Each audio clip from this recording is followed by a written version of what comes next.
apakah selama Yang Mulia menangani kasus-kasus besar tersebut, pernah nggak Yang Mulia diteror atau diancam? Ini seringkali teman-teman dari media mengajukan pertanyaan ke saya karena mungkin dia lihat menyaksikan pada waktu itu ada beberapa perkara yang berisiko, Pak.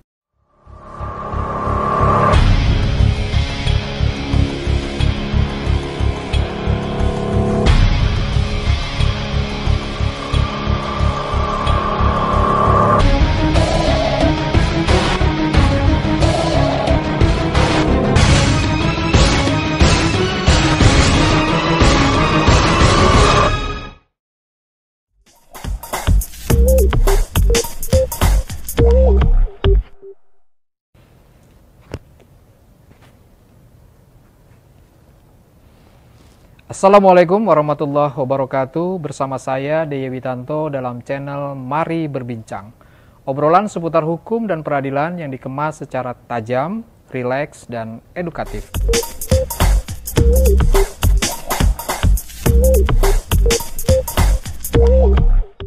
Pada episode kali ini kita akan berbincang-bincang dengan narasumber yang sangat istimewa.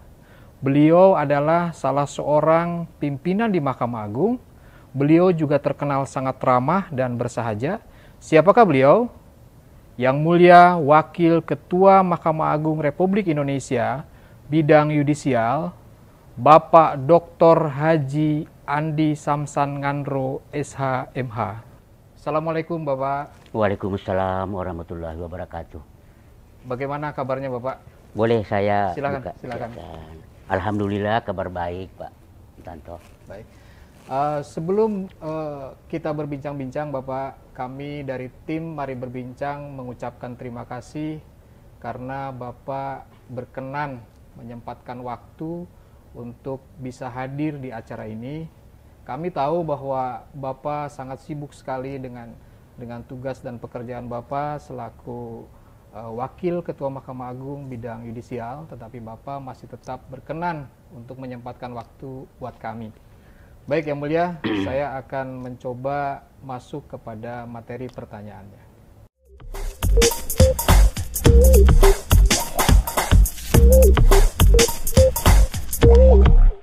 Saya membaca di salah satu media bahwa Yang Mulia dulu sempat bercita-cita menjadi seorang pegawai negeri. Karena ayahanda Yang Mulia adalah seorang kepala desa. Sebetulnya sejak kapan Yang Mulia? Yang Mulia punya minat untuk menekuni profesi hukum. Apakah pada saat sedang kuliah di Fakultas Hukum atau memang sebelum-sebelumnya Yang Mulia sudah punya cita-cita sebenarnya untuk masuk ke jalur penegak hukum? Terima kasih. Semula memang waktu masih kecil, remaja, sekolah di SMP, SMA begitu, ya saya banyak ikut jadi orang tua sebagai kepala desa tentunya. Ya cita-cita saya, harapan saya itu ingin bekerja di pemerintahan.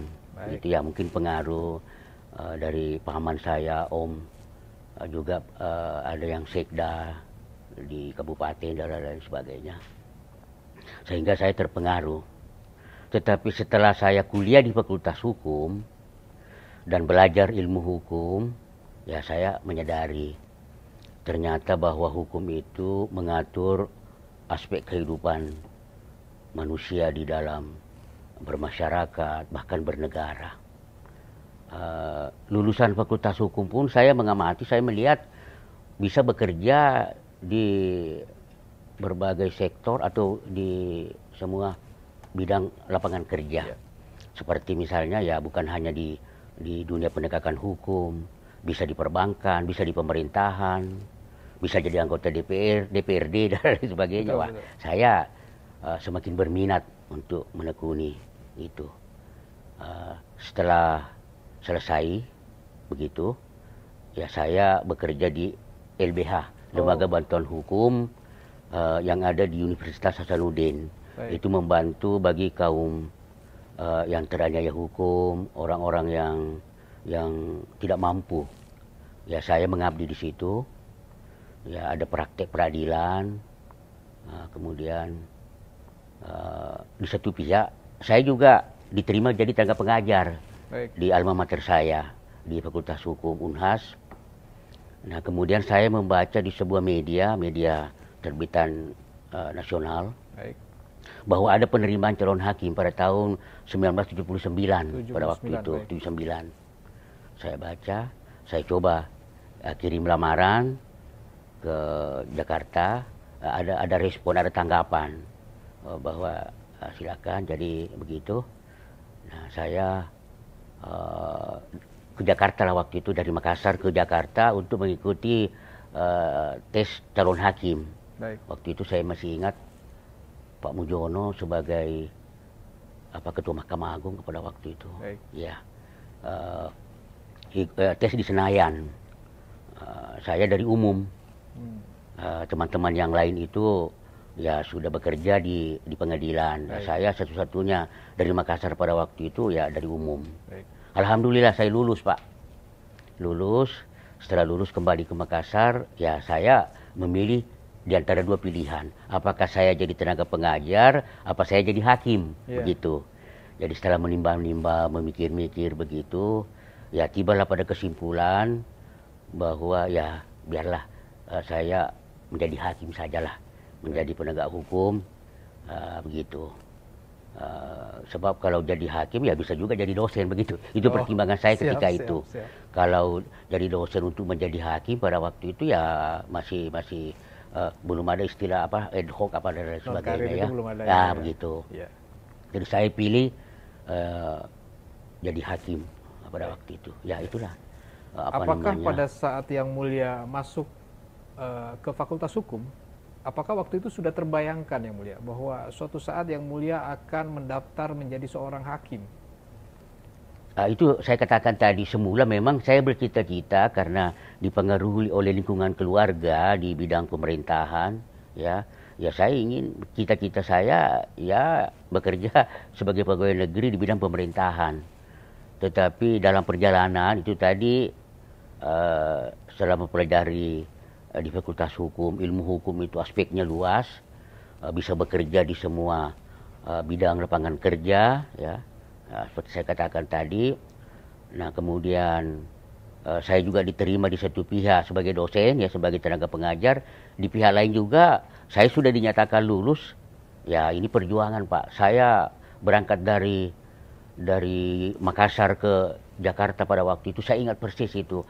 Ya saya naik beca, ya karena naik beca saya menangani suatu perkara yang cukup penghinaan presiden pada waktu itu, Ketua Dewan IKIP Makassar. Saya masuk tim penasihat hukum sama-sama dengan Pak Laita Marsuki. Saya masih ingat pada waktu itu. Tim untuk membela. Saya minta izin bahwa saya mau pergi tes calon hakim di Jakarta. Ya karena hujan deras pada waktu itu di Makassar, ya saya naik beca, kemudian naik kendaraan ke bandara, ya saya terbang ke Jakarta. Ya itu suatu perjuangan yang saya numpang lagi di teman, saya mau di hotel, jangan, kita sama-sama aja supaya kita bisa belajar, begitu. Ya saya numpang lah di teman, akhirnya alhamdulillah lulus. Jadi saya ini perjuangan, dan mungkin bahwa inilah jalan hidup saya ini untuk menjadi penegak hukum, untuk menjadi hakim, karena saya dihadapkan pada dua pilihan itu tadi. Mohon maaf Yang Mulia, pada saat itu terbayangkan nggak kalau suatu saat sekarang ini Yang Mulia akan menjadi orang nomor 2 di Mahkamah Agung? Belum, Pak, karena awal mula saya itu memang saya sebagai calon hakim itu di Makassar. Kemudian saya pengangkatan pertama itu jauh terpencil, bahkan saya mengundurkan diri. Tapi saya mengundurkan diri karena saya dilempar jauh, Pak. Ya di daerah Maluku sana. Terpencil lagi. Kemudian ya saya menjalani, saya tabah saja begitu, dan tidak pernah terpikirkan, ya jangankan jadi di Mahkamah Agung ini, mau bertugas saja di daerah di Sulawesi Selatan saja, tempat kelahiran saya, itu tidak terkabul, Pak. Jadi saya tidak pernah bertugas itu di Sulawesi Selatan kecuali waktu saya calon hakim. apalagi terpikirkan Pak di Jakarta. Iya. Tapi itulah perjalanan hidup. Betul, betul. Jadi saya sering menyampaikan kepada teman-teman bahwa saya tidak pernah membayangkan dipercaya untuk memimpin, ya katakan, karena saya pernah dipercaya untuk memimpin salah satu pengadilan di Jakarta. Baik. Nah pada waktu itu ya tentu sesuatu yang memang ya kita anggap bahwa ini langkah, sesuatu penghargaan bagi kita. Ya, saya sampaikan bahwa saya tidak pernah terpikirkan, tapi alhamdulillah ya perjalanan karir kita ini ya sepanjang kita nawaitu kita bekerja dengan baik, ya tentu pimpinan kita akan memberikan suatu penilaian. Baik. Begitu. Baik, saya akan melanjutkan ke pertanyaan yang lain yang mulia. Ya.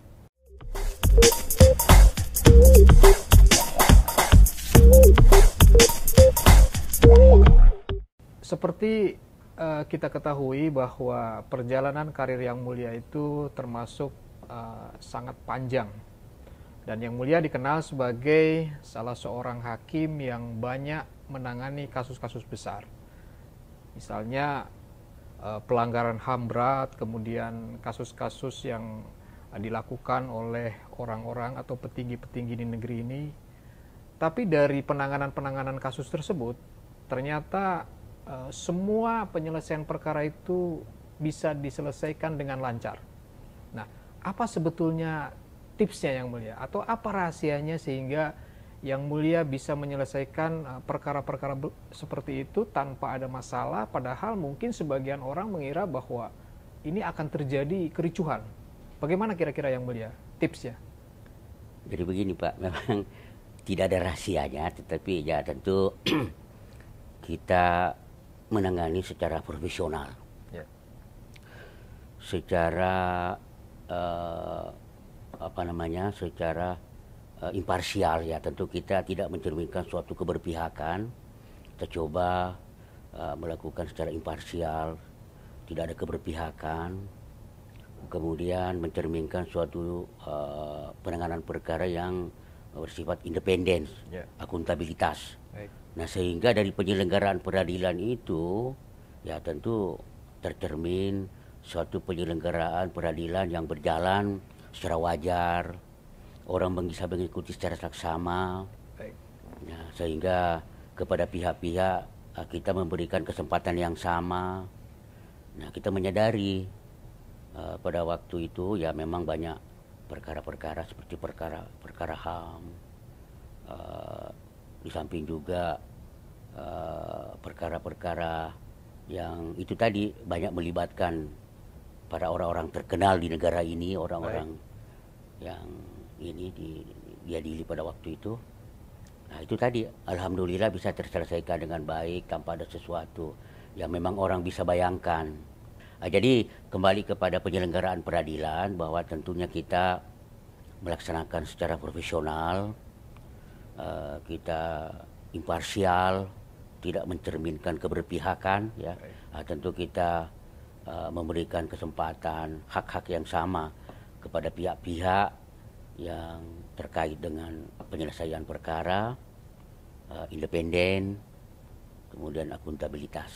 Baik. Nah dari penyelenggaraan peradilan itu ya tentu akan mencerminkan suatu peradilan yang berjalan secara fair, Baik.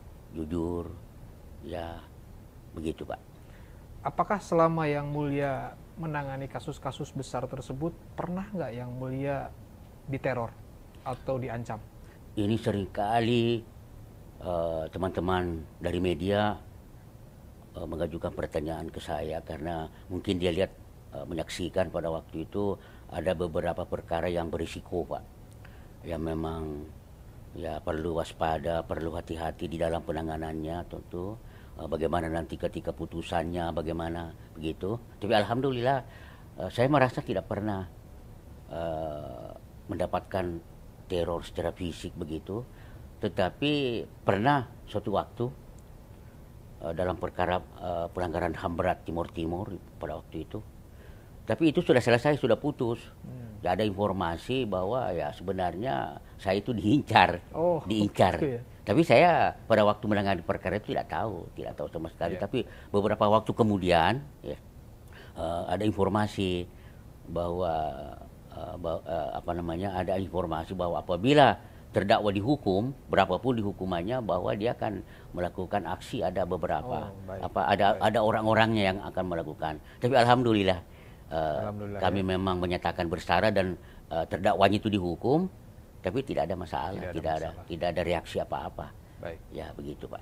Kalau dari sisi keluarga Yang Mulia, apakah ketika pada saat Yang Mulia sedang menangani kasus-kasus besar tersebut, ada nggak kerisauan, kegundahan dari keluarga pada saat Yang Mulia sedang melaksanakan persidangan, padahal persidangan itu mungkin menyangkut perkara-perkara yang sangat beresiko? Dari keluarga ya rasanya juga Tidak ada Yang Mulia? tidak ada. Baik. Tidak ada, biasa saja. Ya menangani perkara, apakah perkara itu yang menarik, apa perkara berisiko, kemungkinan-kemungkinan ada hal-hal yang bisa terjadi yang tidak diinginkan. Tapi alhamdulillah ya keluarga juga mendukung, ya sebagai profesi kita ya tentunya risiko profesi lah begitu ya. Baik. Kita ini kadang-kadang wartawan menakut-nakuti, wah kalau kita bagaimana bisa terjadi, dihadang di jalan, saya bilang ya itu risiko pekerjaan. Betul. Ya biar bagaimana juga menolak untuk menangani juga, ya mungkin tidak terjadi apa-apa, kita sudah sudah menolak, sudah menyalahi profesi kita begitu, Pak. Baik. Jadi alhamdulillah saya tidak pernah mengalami teror-teror, kecuali itu tadi bahwa setelah selesai ada informasi bahwa sebenarnya kita diincar. Baik. Akan dicelakakan ketika terdakwa dijatuhi hukuman begitu, dan ternyata memang terdakwa dijatuhi hukuman. Begitu, Pak. Baik, saya akan melanjutkan ke pertanyaan berikutnya Yang Mulia.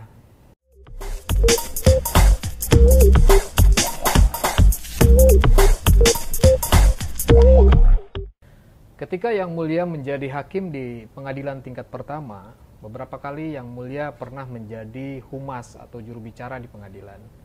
Ketika Yang Mulia menjadi Hakim Agung, juga Yang Mulia ditunjuk sebagai juru bicara Mahkamah Agung. Tentunya ini menjadi sebuah perjalanan karir Yang Mulia yang cukup unik, karena dua tugas dan dua profesi ini tentunya sangat berbeda. Ketika seorang hakim adalah dikenal sebagai jabatan sunyi, justru ketika menjadi juru bicara Yang Mulia harus menyampaikan informasi kepada publik. Bagaimana Yang Mulia menyikapi dua tugas itu yang sama-sama dalam waktu yang bersamaan dijabat oleh Yang Mulia? Baik, ini memang suatu pekerjaan, mau tidak mau, suka atau tidak suka, ya sering terjadi konflik of interest. Ya jadi bagaimana mengatasi masalah ini? Ya tentu kita harus bekerja secara proporsional. Artinya, ya kalau sebagai juru bicara atau sebagai humas, ya jadilah juru bicara atau humas yang baik. Ya, menjuru bicarai lembaga, ya atau menjadi corong informasi dari lembaga di mana kita bekerja sebagai humas. Jangan juga sebagai juru bicara menjadi pengamat juga. Mencampur adukan sebagai juru bicara dengan pengamat itu tidak boleh, begitu juga misalnya sebagai hakim. Nah, saya sering mengalami baik ketika di Mahkamah Agung maupun ketika saya masih di tingkat pertama atau tingkat banding, karena saya menjadi humas ya, juru bicara itu ya di tingkat pertama, di tingkat banding, ya sampai di Mahkamah Agung lagi di sini. Nah, pernah di Mahkamah Agung ini saya menangani suatu perkara. Kebetulan saya ketua majelisnya, ketua majelis perkara itu. Jadi wartawan nanya, memang perkara itu cukup menarik perhatian. Nah, saya menyadari bahwa perkara itu saya ketua majelis, ya tidak boleh secara etik, tidak boleh saya komentari, tidak boleh saya ulas, tidak boleh saya seolah-olah membela diri ke publik begitu, karena saya duduk sebagai ketua majelis dalam perkara itu. Baik. Nah, pada waktu itu saya serahkan kepada humas almarhum Pak Abdullah. Pak Abdullah, saya beritahu asisten saya, ya wartawan kalau ada yang nanya persilakan ke Humas Baik. kepada Pak Abdullah. Nah, karena tidak enak tidak etis kalau saya yang menjelaskan, ya, karena itu putusan saya. Baik. Kecuali dalam keadaan terpaksa. Nah, seringkali akhir-akhir ini karena Humas Mahkamah Agung juga belum ada yang dipilih untuk yang ditunjuk untuk menjadi juru bicara begitu, menjadi humas. Nah, terpaksa ya saya bagaimana mengatur supaya jangan terjadi konflik of interest ini. Nah, karena kita juga tidak boleh mengomentari putusan kita sendiri. Betul, betul. Begitu. Nah, itu Pak. Baik, Yang Mulia. Ketika seorang juru bicara ini harus menyampaikan informasi tentang putusan misalnya, atau tentang perkara yang sedang ditangani, yang menyita perhatian publik, bagaimana cara memisahkan ketika Yang Mulia harus menyampaikan sebagai juru bicara, tetapi Yang Mulia juga tidak mengomentari putusan yang dimintakan informasi tersebut? Jadi mengatasi itu ya kita kalau toh memang tidak ada yang bisa menjuru bicara yang lain, artinya kita memang yang harus memberikan penjelasan kepada media, kepada masyarakat. Nah, tentu kita menyampaikan saja apa isi pertimbangan hukum. Baik. Jangan menambah-nambah, jangan mengurangi, jangan memberikan gitu ya. bumbu-bumbu, menafsirkan Baik. ya kalau perlu ya bisa baca bahwa inilah pertimbangannya. Baik. Ya silakan aja dia. Kalau dia memberi komentar bukan kita. Nah, begitu, yang penting bahwa inilah pertimbangannya. Baik. Mengapa misalnya mengurangi, mengapa menambah hukuman, atau mengapa bebas, atau mengapa dihukum dan lain sebagainya. Baik. Gitu aja. Baik. Baik, Yang Mulia. Ada hal yang menarik sebetulnya ketika menjalankan profesi juru bicara ini, Yang Mulia. Ada kalanya informasi yang dimintakan oleh media itu adalah informasi yang mungkin dalam tanda kutip tidak menguntungkan bagi lembaga. Contoh misalnya ketika terjadi OTT pada aparatur peradilan, pasti kawan media atau insan pers akan menanyakan kepada juru bicara apakah benar terjadi OTT dan sebagainya. Nah, apa yang Mulia lakukan ketika Yang Mulia harus menyampaikan sesuatu yang mungkin tidak menguntungkan bagi lembaga, dan itu memang betul-betul terjadi misalnya? Bagaimana kira-kira kiat Yang Mulia? Baik Pak, memang ini sering terjadi, ada beberapa peristiwa kasus yang begitu. Lazimnya atau biasanya kalau ada peristiwa begitu, media itu menanyakan. Betul. Untuk mencari informasi atau kepastian yang akurat. Baik. Sebagai sumber berita. Karena tentu juga tidak mau sembarang ngarang-ngarang begitu bahwa ada terjadi misalnya penggeledahan, terjadi OTT di lingkungan peradilan, misalnya di pengadilan X begitu. Tentu mencari sumber. Nah, itu lazimnya. Nah, sebagai juru bicara atau sebagai humas atau corong informasi dari lembaga yang bersangkutan, nah tentu kita pertama-tama mengecek dulu kepastiannya, apakah memang benar ada peristiwa yang ditanyakan, yang dimintakan jawaban oleh media kepada kita. Ya jangan kita ngarang-ngarang juga, karena gini, apa yang kita sampaikan itu juga dapat dipertanggungjawabkan. Ada sumber kita juga yang pasti, yang jelas. Kalau terjadi di daerah misalnya, ya ada informasi, kita hanya lihat internet, tidak boleh begitu. Setelah kita memperoleh kepastian bahwa memang benar terjadi peristiwa itu, ya tentu kita jawab bahwa memang benar kejadian seperti itu. Tetapi tentu ada pertanyaan lagi, bagaimana peristiwanya? Nah tentu ya jangan kita mengungkap bahwa ya kita tunggu saja. Kita tunggu dari instansi yang melakukan tindakan tadi itu. Misalnya melakukan OTT atau melakukan penggeledahan, kita tunggu saja. Mari kita sabar menunggu. Kemudian tetapi tetap kita menghormati asas praduga tak bersalah. Baik. Kita jangan seolah-olah kita membela, kita seolah-olah ini itu tidak momen, bukan tidak tepat. Ya kita coba menjawab secara bijak, ya kita tunggu saja penjelasan resmi dari misalnya dari kepolisian. Baik. Atau dari kejaksaan atau dari KPK misalnya. Nah, setelah kita mendapat kepastian seperti itu, nah setelah instansi yang melakukan tindakan atau upaya paksa itu baru kita boleh menjelaskan ada hal-hal yang perlu diinformasikan, diluruskan yang mungkin merugikan institusi kita, ya kita luruskan. Baik. Tetapi jangan kita lebih dahulu. Baik. Kita menahan diri. Bolehkah sebetulnya humas atau juru bicara itu mematikan handphone kemudian menghindari wartawan ketika terjadi suatu kejadian yang memang diperlukan adanya informasi bagi media, Yang Mulia? Wah, tidak boleh. Jadi karena kita ya kita terbuka aja, apalagi era transparansi sekarang ini, ya kita tidak boleh begitu. Di undang-undang pers juga bahwa itu adalah hak publik.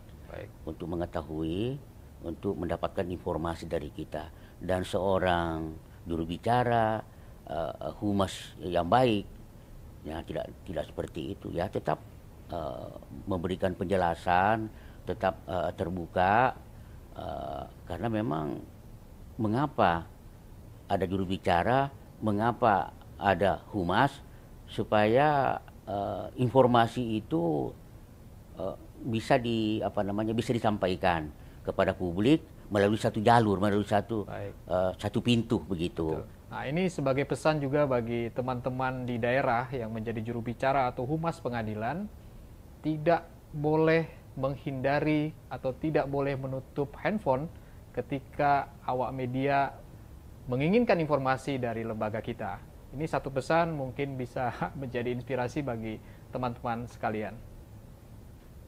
Saya akan lanjutkan ke pertanyaan berikutnya, Yang Mulia. Ya, silakan.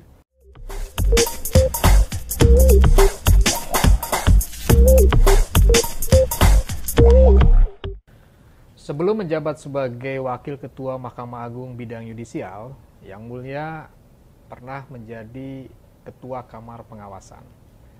Pada saat sebelum menjadi Ketua Kamar Pengawasan, banyak orang yang menyaksikan Yang Mulia mampu memberikan sanksi atau mampu merekomendasikan sanksi karena Yang Mulia dikenal sebagai orang yang sering kasihan dengan orang lain gitu ya. Tapi kemudian Yang Mulia akhirnya tetap menjadi Ketua Kamar Pengawasan. Bagaimana tentang hal itu, Yang Mulia? Apakah betul Yang Mulia memang sangat humanis gitu ya, sangat sulit untuk memberikan sanksi atau hukuman kepada hakim-hakim dan aparatur peradilan? Baik, Pak. Memang itu pernah ya saya disampaikan oleh teman, wah diragukan katanya kalau jadi Todawas apakah berani menjatuhkan sanksi kepada hakim, karena ya dilihat ya mungkin banyak sahabat. Betul. Atau gimana. Tapi ya tentu kita bisa tatkala diberikan atau dibebani suatu jabatan, diberikan, ya kita akan berusaha melaksanakan dengan baik. Yeah. Nah, alhamdulillah ya saya waktu jadi Todawas, ya kalau memang terbukti ya kita jatuhkan sanksi, kita rekomendasi kita ya berikan sanksi yang proporsional. Nah, di samping juga kalau memang kita masih bisa membina, mendidik, ya kita bina, kita coba. Karena itu juga suatu seni. Nah, seni melaksanakan profesi hakim juga itu seni, Pak. Yep. Seni dalam arti kata ya ada sesuatu yang indah yang memberikan kepuasan di dalam batin kita. Jadi manakala ada rekan hakim misalnya yang diduga melakukan pelanggaran etik atau perilaku, nah di situ juga seninya kita bagaimana hukuman apa yang kita ini masih bisa diperbaiki, masih bisa memang harus ditindak ya kita tindak. Nah disitulah saya katakan bahwa itu seni, karena kalau kita apa yang kita berikan bebankan kepada dia sebagai sanksi dari perbuatannya itu, ya itu kita juga puas batin kita, artinya orang ini masih bisa diperbaiki atau memang ini sudah tidak bisa jadi hakim atau tidak bisa lagi bekerja di lingkungan peradilan, ya kita kasih. Jadi memang itu pernah ini, tapi ya saya rasa tidak juga. Artinya kalau memang terbukti ya kita hukum, kita jatuhkan sanksi, Pak. Jadi meskipun Yang Mulia terkenal sebagai orang yang sangat kasihan dengan orang, ketika harus dihadapkan kepada tugas yang harus tegas ya Yang Mulia juga pasti akan melakukan begini, tugas itu ya. Kenapa begitu? Karena hakim-hakim ini juga ini kan hakim-hakim masa depan. Betul. Ya bukan tidak mungkin juga karena ini kan episode-episodenya ini kita ini akan pensiun, akan diganti oleh generasi hakim kita yang akan datang. Ya mungkin ada di antara hakim-hakim yang apa namanya itu yang kita periksa, yang kita ini akan jadi pimpinan Mahkamah Agung, akan menjadi hakim yang masa depan kita nanti. Jadi ya kita ya baik-baik aja sebenarnya ya, kecuali kalau memang ada kesalahannya ya kita jatuhi sanksi. Baik. Bukan kita membenci orangnya, kita baik-baik aja ya. Ini kan sama-sama kita hakim. Betul, ya itu filosofinya. Betul. Ya filosofinya ya mengapa kita tidak baik-baik aja, ya salah. Baik. Begitu. Baik. Sebelum Gitu, kita Pak. akhiri perbincangan kita Yang Mulia, ada pesan-pesan barangkali untuk hakim-hakim dan aparatur peradilan di seluruh Indonesia. Silakan Yang Mulia. Baik, Pak. Jadi kita harus menyadari bahwa di negara ini ya, kita penyelenggara kekuasaan kehakiman.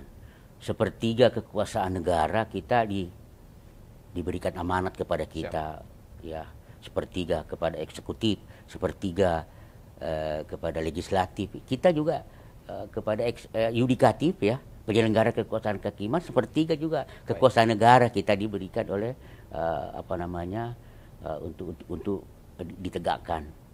Nah, sebagai penyelenggara kekuasaan kehakiman yang menyandang profesi hakim, nah kita ini adalah tumpuan harapan. Jadi kita menyadari bahwa ya ini masyarakat mengajukan sengketanya, perkaranya kepada pengadilan tentu untuk diselesaikan. Nah, di sini kita harus menyadari hakim menyelesaikan itu ya jangan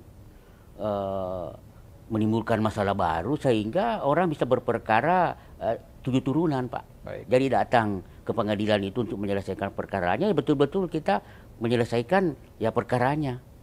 Nah, bagaimana menyelesaikan perkaranya itu ya tentu kita pahami, terutama dalam sengketa perdata.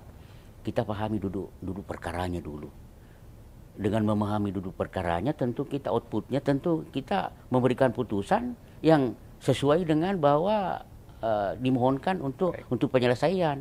Bukan menambah semakin rumit begitu, bukan menimbulkan perkara baru sehingga orang bisa berperkara tadinya meminta keadilan bisa berperkara 7 turunan oleh karena dari semula itu dia kurang memahami sehingga memberikan putusan yang menyimpang dari apa sebenarnya itu yang pertama. Yang kedua bahwa ya kita melaksanakan tugas peradilan ini ya terutama kita kalangan hakim mengibaratkan bahwa kita berjalan di jalan tol yang licin, lagi hujan.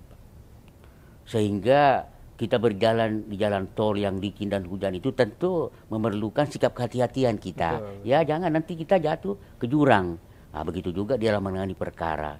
Perkara itu sama, jangan dilihat perkara kecil, perkara besar. Artinya namanya perkara ya suatu perkara yang harus diselesaikan. Nah, dengan menangani perkara ini tentu juga perlu ada sikap kehati-hatian. Kita hati-hati dalam menangani apakah perkara ini kita sudah menangani dengan sebaik-baiknya menurut kemampuan kita. Nah, itu yang kedua. Yang ketiga, yang terakhir, bahwa seorang hakim yang baik tidak hanya mengandalkan sikap profesionalisme. Karena profesionalisme itu bisa diperoleh melalui pelatihan, ya, melalui belajar, melalui katakanlah pembekalan ilmu hukum dan lain-lain sebagainya. Tetapi profesionalisme itu juga harus dikawal oleh integritas yang tinggi. Baik. Jadi hakim yang baik di samping mengandalkan sikap profesionalisme juga perlu ada membentengi dirinya dengan integritas yang tinggi. Baik. Ya saya rasa itu saja barangkali pesan-pesan saya, mudah-mudahan Pak. Ya itulah yang saya bisa sampaikan. Baik. Dan insya Allah kalau kita memegang kehati-hatian ini, kemudian kita menyadari bahwa integritas juga itu penting. Kita sebagai hakim, karena ini banyak godaan, banyak tantangan yang kita hadapi, ya jabatan yang punya risiko, ya dan lain sebagainya, ya insya Allah kita akan menyelesaikan dengan baik, kita akan selamat. Baik. Terima kasih. Baik, terima kasih Yang Mulia atas kehadirannya di acara Mari Berbincang. Semoga Yang Mulia senantiasa sehat dan sukses selalu. Amin. Terima kasih, Pak. Baik. Sebelum saya akhiri episode kali ini, saya akan memberikan sebuah pesan. Kesuksesan yang besar diawali dari sebuah cita-cita yang besar. Namun tanpa usaha dan kerja keras, maka cita-cita yang besar hanya akan menjadi sebuah angan-angan. Semoga menginspirasi kita semua. Sampai jumpa di episode berikutnya. Assalamualaikum warahmatullahi wabarakatuh. Waalaikumsalam warahmatullahi wabarakatuh.